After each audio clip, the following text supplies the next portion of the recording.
So I've driven a little over 41,000 miles in my 2024 Honda Pilot EXL. Now, when I was looking to buy this car, you know, there's plenty of videos I watched on YouTube talking about the features, you know, all that sort of stuff. But I always was more interested in these long-term reviews. Now, the problem was when I bought this car 2 years ago, there really wasn't anything out there like that. So I wanted to make this video if you're looking to buy a new Honda Pilot. Even though this car was just refreshed, the mid-cycle refresh, I think a lot of what I talk about in this video is going to be relatable. It's still going to be useful because at the end of the day, you know, we still have the same engine, the same transmission, the new refresh. Mostly just got a few cosmetic upgrades, but I think you'll still find this video useful. And even if you're looking at a used Honda Pilot, I think you're gonna get a lot of information from this video. You know, you can kind of find out what can I expect after 40,000 miles, maintenance-wise, you know, things like that. So yeah, I wanted to make this video, talk about some things I like, some things I don't like. Overall, I do really like this car, but of course, you know, I'm gonna talk about what I don't like in the second half of this video. I will split it up into sections if you want to skip ahead, but I just want to start off into why I got this car. Now, I came from a 2014 BMW 335i xDrive, so a very different car. You know, I got that in my early 20s, and it was a really fun car. I liked it a lot, but you know, you get older, you get married, you want to have a family, and you start looking at other options. Now, there are a ton of three-row SUVs in this segment. Of course, the Pilot, the Toyota Highlander, the Grand Highlander, Jeep Grand Cherokee, Kia Telluride, you know, the list goes on and on. And it came down to two cars for me, the Pilot and the Grand Highlander. I liked how that car was just refreshed. However, this car at the time was a little better on safety. I'll put that up on the screen right now, but yeah, at the time, the safety for the Pilot was really why I chose this vehicle. All right, so first reason I like the fourth generation Pilot is gonna be reliability. Now, of course, any car you get can have its own problems depending on how you maintain it. It could always be a lemon, but overall, I think Honda has a good reputation for being reliable. And that's why I chose the Pilot. You know, 41,000 miles, all I needed to do is just the regular, you know, maintenance, follow the regular maintenance schedule, oil changes and some things of that nature. But nothing has come up that, you know, has scared me or anything. There's been no major problems, so that's been a huge plus. And yeah, I kind of expect that to continue, hopefully, you know, as I follow the required maintenance schedule and things like that, which was a lot different from my old car. You know, when you're driving a 10-year-old BMW with 130,000 miles, of course, issues will come up. And I'm sure issues will come up with this car, but hopefully, you know, not as many. Another thing I really like about the Pilot is that it's a smooth ride. Now, just driving here at highway speeds, you know, even though I have the EXL trim, I don't have that benefit of the acoustic glass.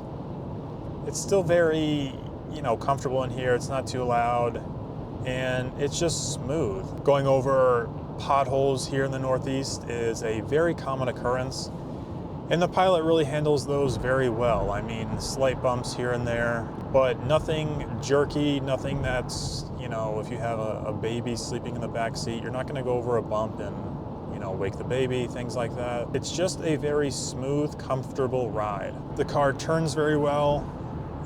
It does feel pretty nimble considering that this is the largest SUV Honda makes right now. And yeah, I have really enjoyed driving this thing, especially on those long highway trips. Another plus for me, and this might surprise some people, is the miles per gallon. Now, I know this is actually one of the worst fuel economy miles per gallon vehicles in the segment. You know, it does have a 6-cylinder. A lot of its competitors, I should say, are running, you know, 6-cylinder turbo, 4-cylinder turbo, things like that. So you're going to get better gas mileage with the turbo. But for me, I do a lot of highway driving to work. It's a majority of my commute. And, you know, I am getting pretty good gas mileage. If I take a look here on my dashboard, this trip I have right here, 3,500 miles, I'm getting about 22.7 miles per gallon. So, you know, decent, not good, not bad, but A lot of people complain about the gas mileage in this car, and it really just comes down to how you drive it. You know, with a 6-cylinder SUV, yeah, you're not going to get great gas mileage, but depending on how you drive it is going to be a huge factor in that miles per gallon. Now, of course, if you do a lot of city driving, this is not going to be a great car for that. You're not going to get good gas mileage out of that, but keep that in mind. If you are interested in this car and saving money on gas is something that's important to you, just be aware of how you're driving, how your commute is, and things like that. Another plus for me about this car is the storage. There is so much room for storage. The center console can hold, you know, a roll of paper towels as well as many other things. There's storage right above the glove box, plenty of storage on each door. 2 cup holders on each door up front, which is great. Tons and tons of storage, which can be really useful if you're filling this vehicle up with a bunch of people. You know, my wife and I, we have a son, we have a dog, so if we're going on a little trip or something like that, there is no shortage of room where we can store things. So that's been a huge plus for me. And another thing I like about this car is got to be the styling. So this 4th generation of Pilot debuted in 2022 as a 2023 model, and I think it looks so much better than the previous generation Pilot. The front looks incredible. The back is okay, but overall, huge improvement from that old style that resembled more of a minivan, an SUV minivan, I should say. Very rounded. This 4th generation, you know, a little sharper, a little more aggressive styling, which I really like. I think it looks good on the road. Not why I bought the car, but it's definitely a huge plus. I don't like the look of minivans, and I don't think that this looks like a minivan at all. I also really like the build quality on the Pilot. Feels very sturdy. Like I said, you go over some bumps and nothing rattles or anything like that. The trim pieces are really locked in. Nothing's making noise when I drive. After 41,000 miles, it still feels and sounds like it did the day I drove it off the lot. So when you are spending upwards of $50,000, $40,000 plus for a Pilot, you want something that is made well, and I can say that this feels like it is solid, it's made well, and it doesn't feel like they cheaped out at all on the build quality. Last thing I really like about the new Pilot is that it has buttons. Now I know that might sound like a weird thing to like, but a lot of these newer cars, they're getting rid of buttons and dials and knobs, and they want you to operate everything with the infotainment system.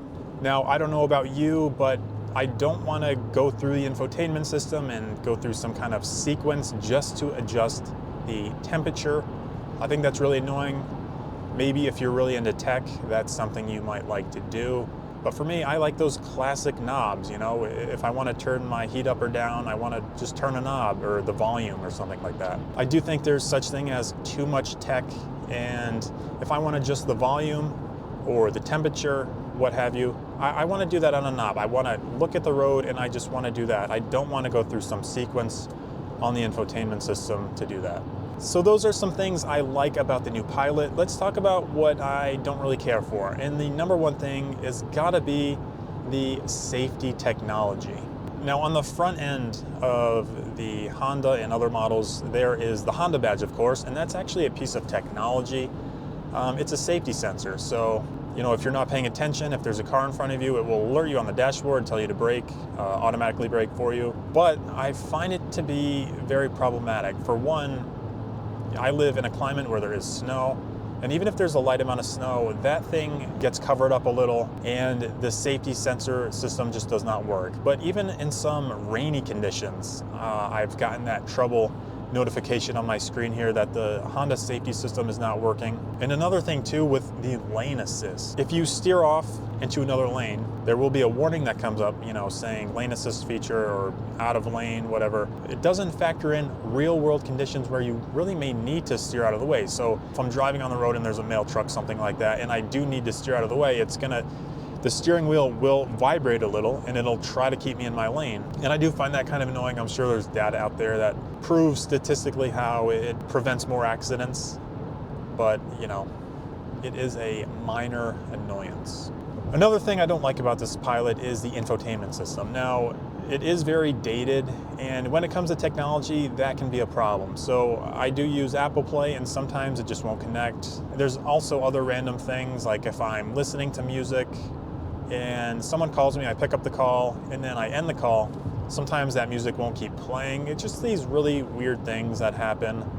And you know, it's not all the time. Maybe 9 out of 10 times it works great, but of course that one time it doesn't. It's really annoying. And yeah, I feel like they could update the tech on this, which I think they may have. I'll show you the press release now, but I know they made the touchscreen larger, and they may have improved the infotainment system. So if you're getting a new Pilot, that might be better, but if you're picking up a used one like I have, just keep that in mind. Now, driving this thing, for the most part, is very smooth. However, and I don't know if it's just my car, but first to second gear can be a little rough sometimes. Again, it's not all the time, but if I'm at a stop sign and I step on the gas, sometimes going to first to second is a little rough. I don't know if it skips a gear. At that low gear, it's always been a slight problem for me. And then I had mentioned how a plus for me was that this car did have buttons, but what I don't like is that it does not have a shift knob in the middle here. So to put it in park, you just press a button, and if you want to put the e-brake on, you pull up this little button here. That button is actually right next to the drive mode, which can be a little confusing if you want to change your drive modes. You know, you don't want to pull up on the e-brake. I feel like that's a little too close together. But yeah, I kind of more prefer like a traditional lever where you can just put the car in park, put it in drive, put it in reverse, instead of all these buttons for that. So that's a downside for me. You know, I think they wanted to get rid of that so you could have easier access to the cup holder, but honestly, I kind of like an older car that has a traditional lever. And speaking of technology, I don't really like the charger, the wireless charger with this. It just never seems to work. I mean, maybe half the time it works, half the time it doesn't work. It's just really finicky, and if you need to charge your phone, you just can't rely on it. I don't like that. And I know it might have to do with the fact that I'm using a phone case, but honestly, I feel like most people use a phone case. iPhones are so expensive these days. If you drop it, it's gonna break, and there's $1,000+ So I think most people use phone cases. And I just feel like the wireless charging system and the Pilot should work better with that. So that's another downside for me. And then some minor annoyances. You know, if you're trying to unlock the car and your key fob's in your pocket along with your phone, sometimes it might not work, you know, if the phone is blocking that key fob. Happens every once in a while, but it can be annoying. You know, yes, it seems minor, but again, I'm trying to find things I really don't like about this car. We're getting into the weeds here. And then lastly, it's got to be this blind spot right there. So I know every car is going to have a blind spot, but when you have the pillar, or both those pillars, and then you have the second row seat, or the headrest, blocking that window, it can be quite a bit of a blind spot. So yeah, those are some things I like and I don't like about the 4th generation Honda Pilot. I hope you've enjoyed this video. Maybe I rambled too much. Maybe some of these things aren't a big deal, but you know, after driving for 41,000 miles, you notice a lot of things, and I just wanted to be as thorough as possible in this video. So thank you so much for watching. Hope you enjoyed it, and I'll see you in the next one.